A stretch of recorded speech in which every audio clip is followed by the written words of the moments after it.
तो दोस्तों स्वागत है आप सबका एक और नए दिन में और एक और नई वीडियो में फ्रॉम सेंट पीटर्सबर्ग रशिया।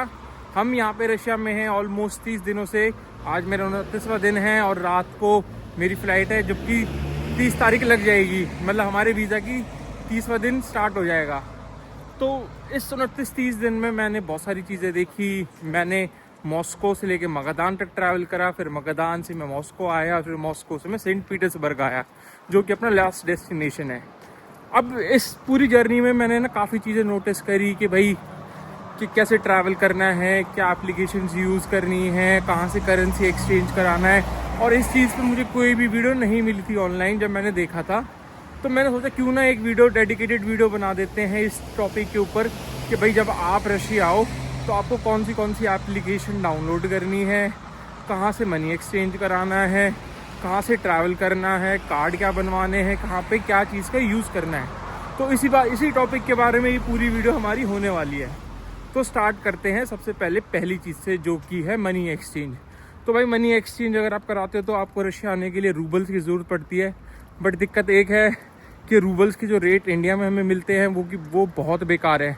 तो बेटर यही है कि आप USD कैरी करो फ्रॉम इंडिया एंड यहाँ पे आके रशिया में आप उसको रूबल में एक्सचेंज करा लो। उसके लिए आप या तो एयरपोर्ट से करा सकते हो, बट जो एयरपोर्ट पे एक्सचेंज रेट है वो बहुत ही बेकार है।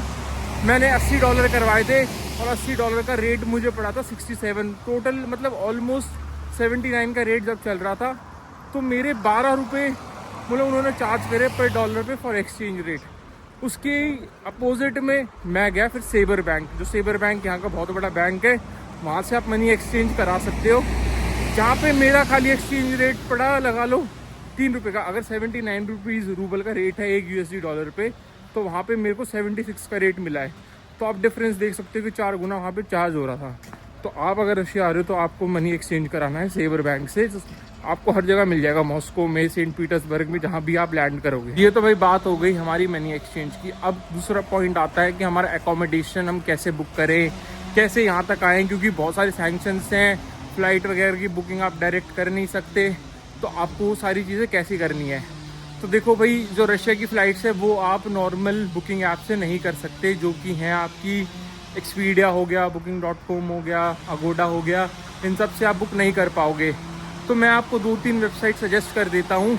एक है happyfares.in, यहाँ से आप बुक कर सकते हो। trip.com, यहाँ से आप बुक कर सकते हो। मेक माई ट्रिप, यहाँ से आप बुक कर सकते हो। मैंने जो बुकिंग करी थी अपनी वो happyfares.in से करी थी, क्योंकि मुझे बहुत अच्छी फ़्लाइट के रेट मिल रहे थे। या फिर आप अज़रबैजान एयरलाइन से भी कर सकते हो, क्योंकि मोस्टली वहीं से ट्रांजिट मतलब ले ओवर वाली फ़्लाइट्स चलती हैं, तो आप वहाँ से भी ट्राई करके देख सकते हो। वरना ये जो तीन मैंने आपको वेबसाइट बताई हैं, इनसे आप अपनी बुकिंग कर सकते हो। दूसरी चीज़ आती है कि भाई आपको रेलवे की टिकट बुक करनी है। अगर आप मॉस्को को मगादान जा रहे हो या फिर इरकुत्स्क या याकुत्स्क जा रहे हो बाई ट्रेन, तो उसके लिए आपको क्या करना है। उसके लिए 2 एप्लीकेशन है, railrussia.com, इसका आप यूज़ कर सकते हो, और एक और एप्लीकेशन है, उसका नाम मैं यहाँ पे डाल दूँगा, वो भी रशियन रेलवेज़ की है, थर्ड पार्टी टाइप में है, पर वहाँ पे आपका इंडियन वाला कार्ड चल जाएगा, कोई दिक्कत नहीं आएगी। मैंने भी ऐसे ही बुक करा था। तो ये तो हो गया हमारा भाई कि फ़्लाइट कैसे बुक करनी है। दूसरा कि हमें अपना ट्रेन कैसे बुक करनी है। तीसरा पॉइंट आता है हमारा कि जब अगर हम मॉस्को आ जाते हैं, मॉस्को या सेंट पीटर्सबर्ग, तो वहाँ पे हम ट्रैवल कैसे करें, क्योंकि भाई जो टैक्सी है वो बहुत एक्सपेंसिव है यहाँ पे। इतनी ज़्यादा भी नहीं है, पर हाँ एक्सपेंसिव है। उसके बजाय अगर आप मेट्रो या फिर बसेस से ट्रैवल करते हो तो बहुत ईजी है। ट्रॉली, ट्रैम, सब चीज़ में वो कार्ड चल जाएगा। तो मॉस्को में आपका कार्ड बनेगा 720 रूबल का, जो कि आप मेट्रो स्टेशन से बनवा सकते हो बहुत ईजिली। सिमिलरली सेंट पीटर्सबर्ग में एक कार्ड बनता है, पोज़रिंकी कार्ड, मैं स्पेलिंग लिख देता हूँ, ठीक है। वो आपको 640 रुपये का पड़ेगा 3 दिन के लिए। तो 3 दिन के बाद अगर आप नहीं लेना चाहते तो आप सिंगल जर्नी की टिकट भी ले सकते हो मॉस्को में। बाकी सेंट पीटर्सबर्ग में आपको कार्ड ही लेना पड़ेगा, जो कि 100 रुपये का पड़ता है। वो मतलब जैसे अपना मेट्रो कार्ड होता है ना, उस तरीके का कार्ड आपको यहाँ पे मिल जाएगा 100 रुपये का। उसमें आपको रिचार्ज वगैरह करवा सकते हो। तो ऐसा सीन है। ये हो गया भाई हमारा ट्रांसपोर्ट का। अब बात कर लेते हैं एप्लीकेशन की, क्या क्या एप्लीकेशन डाउनलोड करनी है और अकोमोडेशन कैसे बुक कर सकते हो। अगर भाई देखो, मैं तो बहुत जगह फ्री रहा हूँ, तो मेरे को ऐसी कोई सच प्रॉब्लम आई नहीं, बट मैंने एप्लीकेशन ढूंढ रखी है इसके लिए भी, वो मैं आपको बताता हूँ। अब आते हैं भाई स्टेज पे। तो भाई स्टे के लिए भी अगर आपको कोई अपना हॉस्टल या होटल बुक करना है, क्योंकि आपको कई बार दिखाना पड़ जाता है जब आप ट्रैवल करते हो या फिर इमिग्रेशन सेंटर पे आपको दिखानी पड़ती है कि भाई आपके हॉस्टल या फिर होटल्स बुकड हैं या नहीं, तो उसके लिए मैं एप्लीकेशन बता देता हूँ। उसका नाम है zenhotels.com।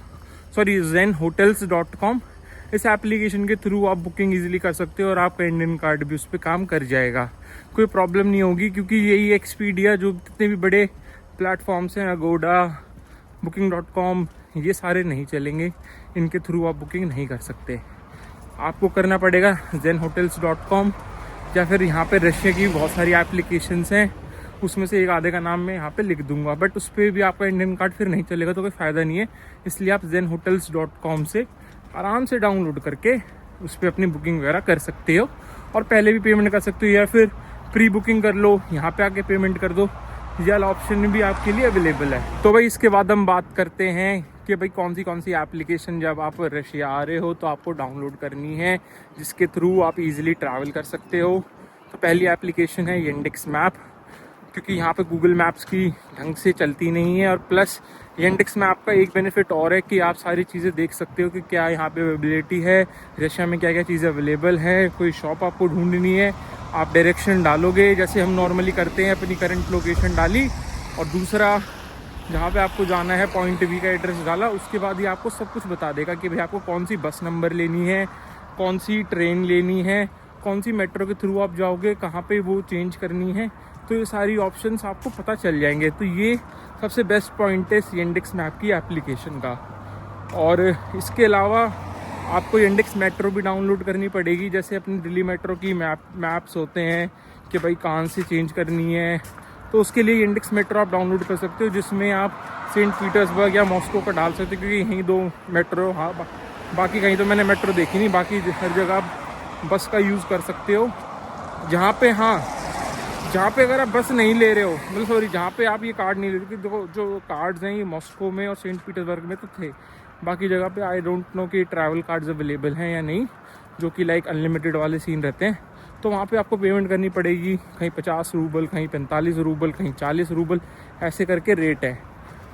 एयरपोर्ट से यहाँ तक आने के लिए आप एयर एक्सप्रेस बस ले सकते हो, ट्रेन ले सकते हो, टैक्सी ले सकते हो। जो एयर एक्सप्रेस बस है वो 400 रुपये की पड़ती है, वो आपको वहीं पे बुकिंग काउंटर्स पे बंदे बाहर जैसे ही आप एग्जिट करोगे आपको दिख जाएंगे एयर एक्सप्रेस के बंदे, वहाँ से आप 400 रुपये की टिकट लेके आराम से किसी नियर बाय मेट्रो स्टेशन जा सकते हो, और वहाँ से अपनी कार्ड बनवा लो और कार्ड लेकर आप ट्रैवल कर लो। तो ये हो गया भाई एप्लीकेशंस का।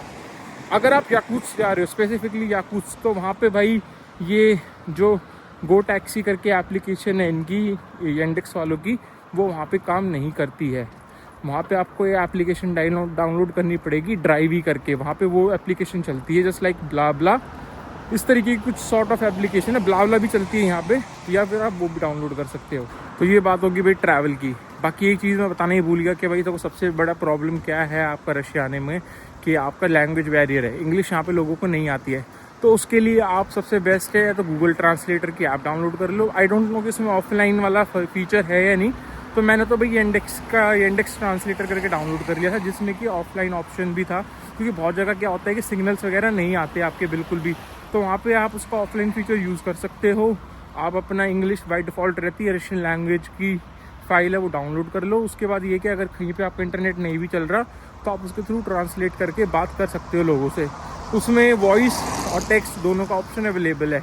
और रशियन कीबोर्ड भी आपको डाउनलोड करना पड़ेगा, क्योंकि अगर सामने वाले को कुछ बताना होगा या फिर आपको सामने से कुछ पूछना है तो आपको वो कीबोर्ड भी उनको दिखाना पड़ेगा। तो ये बात होगी भाई ट्रांसलेटर की। अब बात करते हैं कि भाई जैसे सैंक्शंस, मैंने बताया कि सैंक्शंस हैं रशिया के अंदर, आपका Instagram, YouTube, Snapchat, social media platform नहीं चलते। तो उसके लिए आप कौन सा VPN डाउनलोड करो जिसके थ्रू आप चला सकते हो। उसके लिए आप यूज़ कर सकते हो टॉप फास्ट VPN। मैं आइकन डाल देता हूँ, इस आइकन का मैंने यूज़ करा है, फ्री ऑफ कॉस्ट है ये VPN, और यहाँ पे बहुत ईजिली चल जाता है। और इसका यूज़ करके आप अपने यूट्यूब और ये सारी चीज़ें चला सकते हो। क्योंकि अगर आप नॉर्मल, क्योंकि बहुत सारे VPN ऐसे हैं जो कि रशिया ने ब्लॉक कर रखे हैं, वो नहीं चलेंगे। मैंने 10-15 डाउनलोड करके देखे थे, फिर मैंने यहाँ पे किसी लोकल से पूछा, उसने मुझे 1-2 VPN सजेस्ट करे, जिसमें सबसे बेस्ट ये था। इसका यूज़ करके आप ईज़िली अपना ये यूट्यूब वगैरह सब कुछ चला सकते हो। तो चलो भाई, ये तो बात होगी सारी एप्लीकेशंस की, क्या करना है, आना जाना, करेंसी एक्सचेंज, ट्रैवल कैसे करें। बाकी इन सब एप्लीकेशंस को चलाने के लिए जो सबसे इंपॉर्टेंट चीज़ है उसकी तो हमने बात ही नहीं करी, जो कि है सिम कार्ड। तो भाई सिम कार्ड लेना है यहाँ पे रशिया में अब 1 जनवरी 2025 के बाद बहुत ज़्यादा मुश्किल हो चुका है। आपको यहाँ पे स्नेल्स नंबर के लिए अप्लाई करना पड़ता है, आपको अपना पासपोर्ट ट्रांसलेट कराना पड़ेगा रशियन लैंग्वेज में, उसके बाद आप यूज़ कर सकते हो। तो मैंने क्या करा था भाई, देखो मैं तो रहा था हॉस्टल में, मतलब हॉस्टल में रहा था मॉस्को के अंदर। तो वहाँ पे मेरी दोस्ती हो गई थी, उस बंदे ने मेरे को सिम कार्ड डलवा दिया था, जैसे आपने देखा ही था पुरानी वीडियो में।